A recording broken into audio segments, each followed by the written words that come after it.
Super Mario Sunshine. My second favorite Mario game on the GameCube, but my second least favorite 3D Mario game. I say least favorite because I still think that it's a great game, but not goated levels of the previous 4 3D Mario games that I've talked about. Anyways, in order to complete Super Mario Sunshine, we're going to need to collect 50 shines in the time limit of 15 hours. Let's see how it went.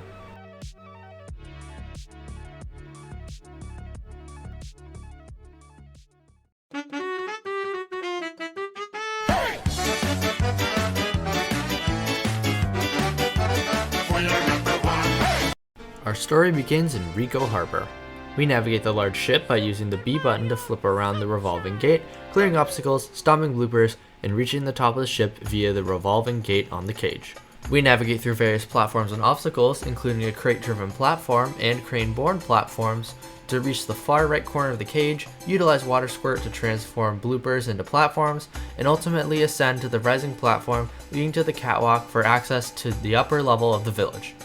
We destroy the crates, obstructing the manhole covers for easy access back, then proceed to the pile of crates to confront Gooper Blooper. We engage Gooper Blooper by pulling out the tentacle, utilizing the squirt nozzle to spray his face, pulling out the cork from his mouth, and subsequently removing his tentacle one by one until the front of the two are gone. Then repeating the process to target his nose. Shine number 10. Oh yeah, if you want to see the previous 9 Shine collections, watch my Super Mario Sunshine video series on the channel. There's 5 episodes which have more views than I have subscribers. Why don't we change that by, hitting the subscribe button? It's completely free and it helps towards our goal of getting 400 subscribers by the end of 2024. Alright, back to the video. At the new dock near the starting point, we choose from 3 differently colored bloopers from varying handling characteristics, including the green blooper with the best handling, the pink blooper with the worst handling, and the yellow blooper in between. Despite having the same top speed, we're cautious as colliding with objects while riding a blooper result in a life lost during the blooper race in this episode. We follow the coins to a previously blocked off area in the sewers. In the sewers, when presented with a choice of bloopers, we opt for the yellow one, navigate with tight turns, utilize skidding on the surface, and take shortcuts such as leaping over a short wall after dodging brown bricks to save some time to bypass sharp turns. Shine number 11.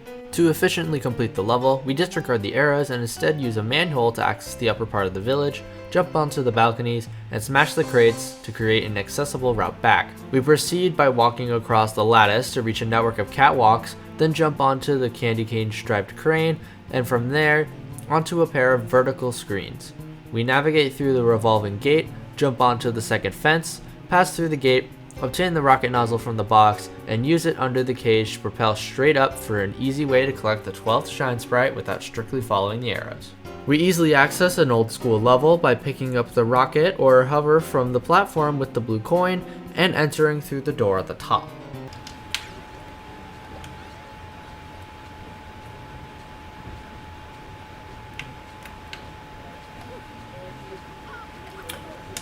I almost did the same thing twice.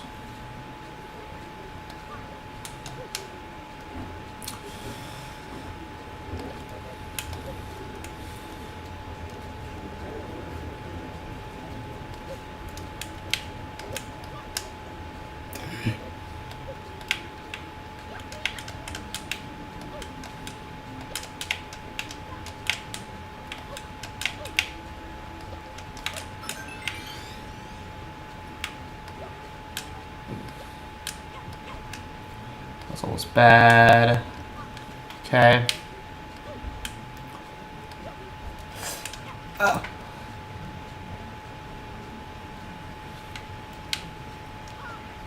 Whoa.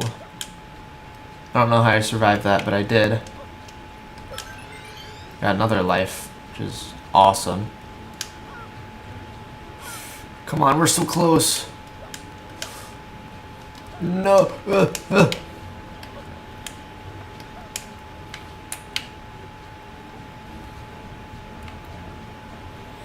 The end is near.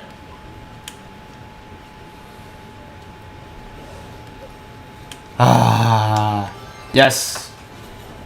Let's go, dude. Another shine in the books.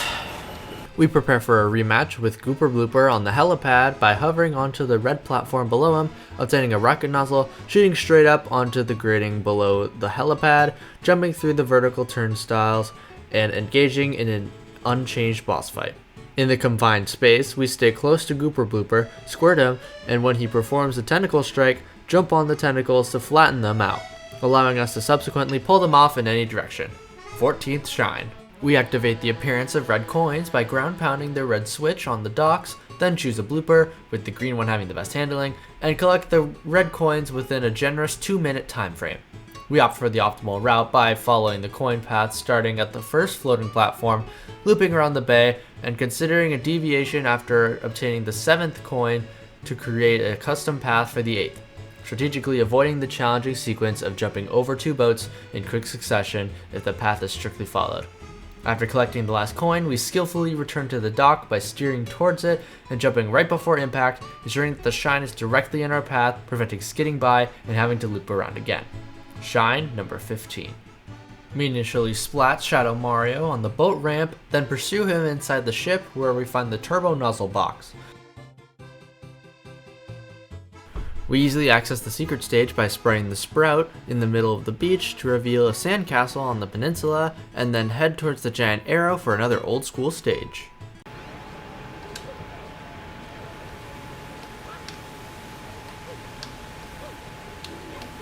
Ooh.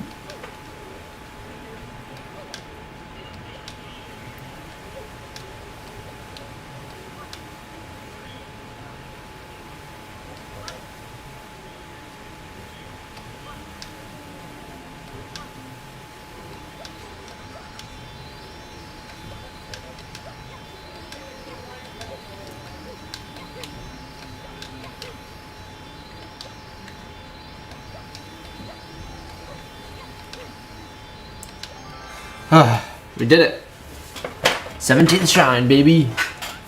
We eliminate all the giant cataquacks on the reflective panels by climbing up a palm tree, navigating across the palms to reach the umbrella-topped cabana, and then jumping onto the reflective panel to confront the first giant cataquack.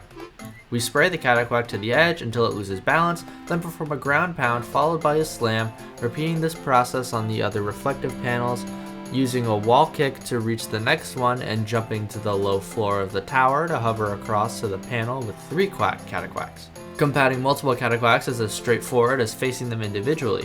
The key is to gather them on one side, with the added satisfaction if you defeat all of them simultaneously. The Big 1-8. We antagonize the Wiggler, angered by the disturbance of his nap, by waiting near one of the small saplings and spraying the spout as it charges across the beach, causing it to be knocked onto its back if timed correctly. We achieve victory against the Wiggler boss by jumping onto its stomach, running onto the segment with the red arrow, and executing a ground pound, repeating this process 3 times, with the Sprout on the peninsula being the optimal location for delivering the final blow. Shine number 19. We navigate to the amphitheater area at the top of the hill, slide down the hillside between Piantas and Nokis, following the coins, and jump at the end to reach the giant trampoline, then jump off and hover into the tower. While on a bird made of blocks spiraling around towers, we begin by collecting the 7 red coins on the bird, then jump onto the clouds to gather 4 blue coins and a 1-up while waiting for the bird to fly up to the top of the tower where the final red coin is located, with no time limit as the bird continuously loops around the tower until the stage is completed. While on the bird, we anticipate its rapid wing flapping, indicating an upcoming twist, and position ourselves on the outer edge of its head or neck, jumping off and hovering when it turns approximately 45 degrees towards us, allowing brief landings on its side before it returns to the normal position, requiring repeated hovering. 20 down. While the turbo and rocket nozzle are introduced for the first time in this episode, the hover nozzle is recommended. Engage in a race to the pole at the amphitheater with a little purple character on the beach who challenges us. To defeat the little purple character in a race and reach the pole in less than 35 seconds, we utilize a shortcut by hovering up the hill near the palm tree while kicking up the cave to the road and jumping and hovering over the green hill instead of running up the road, maintaining proximity to the hill for an easy victory. This gets us our 21st shine. Locating the red coins in this level is straightforward, with 2 in each of the 3 segments of the clever-shaped reef hidden among coral and seaweed, although 2 of them may be challenging to obtain. The remaining 2 red coins are found swimming with distinct schools of red fish, And to catch up with them, ensure a favorable camera angle to track their shadows, and if they bury themselves in the ground, leave them be as they will rejoin the fish. Exercise caution around pink fish if our air meter is low. That's 20-second shine. Locating Shadow Mario amid the trees in this level can be challenging, but we listen for the music to indicate his proximity, and if you encounter difficulty, explore near the amphitheater for potential sightings. If we struggle to stay on Shadow Mario's trail, an effective tactic is to stop and shoot him from a distance in first person, aiming to maintain higher ground to score multiple hits as he maneuvers around. Shine number 23. To obtain the shine, we bring the largest watermelon on the island to the man in the watermelon shack, but the only eligible watermelon is located on the amphitheater, but exercise caution as the watermelon will explode if it hits any enemy or stationary object, requiring a return trip for a new one if it does.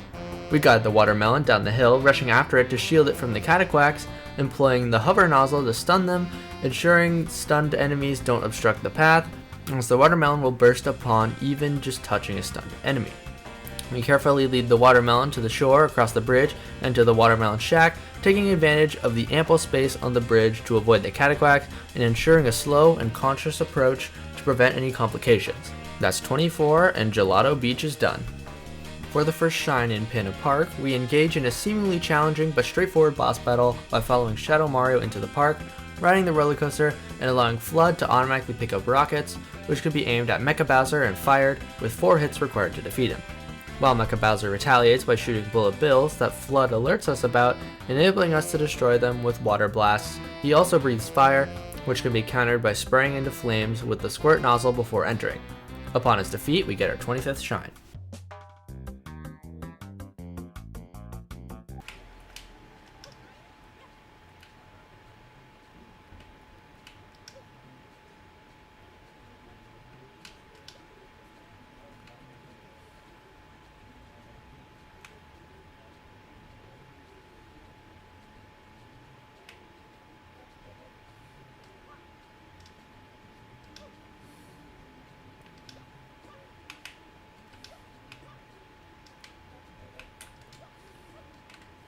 Come on.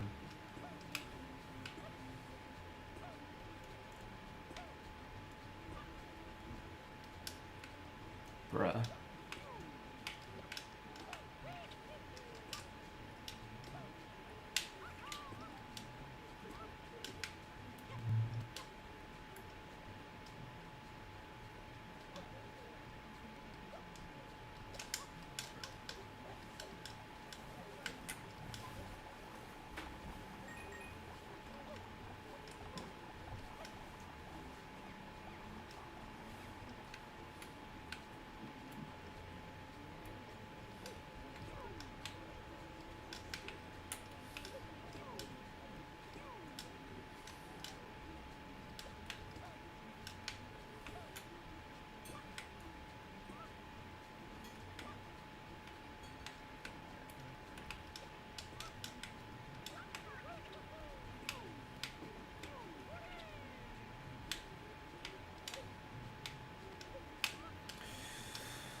I missed the one up.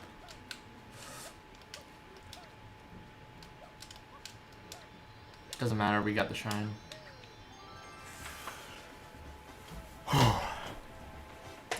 $27, just shy of 6 hours.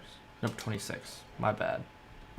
We collect the red coins inside the park by going up the stairs towards the pirate ship ride to find red coin number 1, hovering over the first ship to grab coin number 2, and while it moves slowly, jumping onto the second pirate ship to secure coin number 3 on the upswing. We acquire red coin number 4 by hovering onto the left green cage, drop to the lower platform, and jump into the red coin number 5 under the green cage, progressing along the platform to the second green cage while ground pounding the electric Koopas underneath. We ascend to the top, descend to the fountain, climb a tree, hover to the underside of the platform, progress up the platform, jump through 2 rotating gates, Jump under the next platform and knock the Koopa to retrieve coin number 7, and proceed to the top side of the platform to collect red coin number 8 and the 27th shine. We initiate the process to unlock Yoshi by engaging with the giant green eggs in this level, transforming them into Tomanokos when sprayed, and defeating them to rescue the sunflowers. We defeat the Tomanokos by standing in the sand, dodging their jumps to get them stuck, then ground pounding them to save a sunflower, ensuring to handle them one at a time to avoid pokies, and Yoshi will be unlocked upon returning to Delfino Plaza alongside 28 shines. With Yoshi unlocked, he starts appearing on the beach. To hatch him, simply spray the beach to reveal a random fruit popping out of the sand, as we cannot take fruit out of the park. After finishing with Yoshi, enter the park and choose between 2 ways to reach the top of the Ferris wheel. Either go around the backside and climb the vertical maze of fences, where green vertical fences can be temporarily sprayed down into horizontal fences, but be cautious as this route is filled with Koopas and can be challenging to navigate. We opt for the easier route by going up the hillside, past the Deco Tree, through the brick arch, and looping around to the ledge on the other side of the cliff, allowing us to hover onto the fence structure and enter it halfway up, although be mindful of a few Koopas that may obstruct our way. Upon reaching the top, we eliminate the giant Koopa with the revolving gate from below, causing the shine to appear at the very top of the Ferris wheel, and simply hitch a ride on the Ferris wheel to hover into the 30th shine. With that shine obtained, we were pretty much out of time. We were only able to get 30 shines out of the necessary 50. This means that this game will have a 6-hour time limit in the Super Mario Marathon. Thank you for watching, and I'll see you guys next time. Goodbye.